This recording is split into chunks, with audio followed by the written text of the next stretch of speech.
2024, January 8, Monday. Pyongyang's intentions. Instigation of conflict within the South has always been the North's strategy.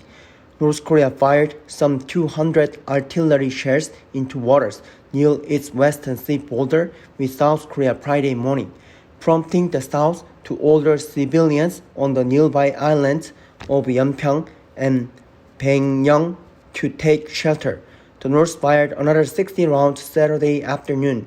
The South's Joint Chiefs of Staff said it detected the artillery firings from the North's Changsan Cape and Dungsan Cape between 9 a.m. and 11 a.m. on Friday, and from the North's Ongjin Peninsula between 4 p.m. and 5 p.m. on Saturday, as the shells fell into the maritime buffer zone north of the northern limit line.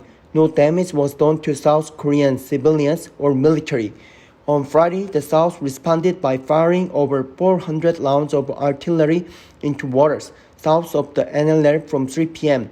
It was the first time the South's military fired shells near the western sea border in 6 years.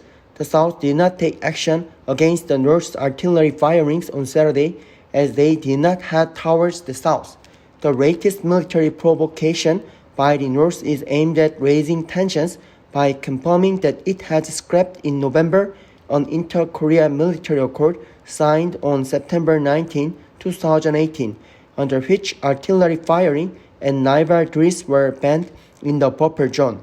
North Korea is also rebuilding guard posts inside the demilitarized zone, which it had demolished under the 2018 year. Since signing the pact 6 years ago, the North has violated it 16 times by firing shells into the maritime buffer zone, according to the South's defense military. The South's military did not fire back and sought to conform to the fact by moving its K-9 self-propelled Howitsers from Yeonpyeong and Pyongyang Islands to Pocheon in Gyeonggi Province or Pohang in North Gyeongsang Province for firing exercises. The NLL has been a major flashpoint between the two Koreas since 1999. Naval skirmishes known as the First and Second Battles of Yeonpyeong took place in 1999 and 2002, followed by an exchange of fire between an intruding North Korean patrol boat and the South's Navy vessels near the South Daecheon Island in 2009. The North's torpedo attack that sunk the South Korean Navy corvette Cheonan in March 2010, and the North's artillery firing that killed 4 South Koreans, including 2 civilians, on Yeonpyeong Island in November 2010. The South's military and intelligence authorities expect the North to engage in high-intensity provocations targeting the South's general election in April and the U.S. presidential election in November. They could be cyber-terrorist attacks, hacking of ballot counting systems, testing of tactical nuclear warheads, or whatnot.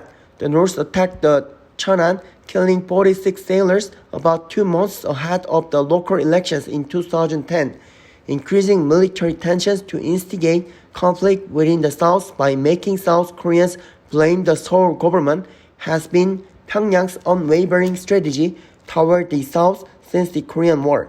So has diverting North Koreans' attention outward as they suffer from deepening economic troubles and have grievances over another hereditary power succession.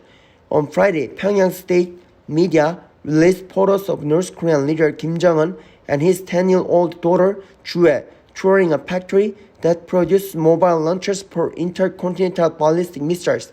The South's spy agency now sees Jue as the most likely candidate to succeed Kim.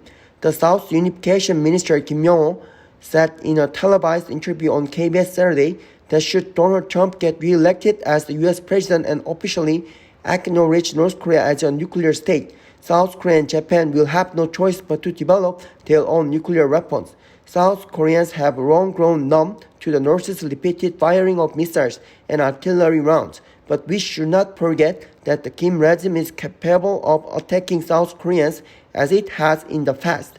The South's military intelligence authorities and state-funded think tanks should also do a better job of preparing against all possible situations regarding the North.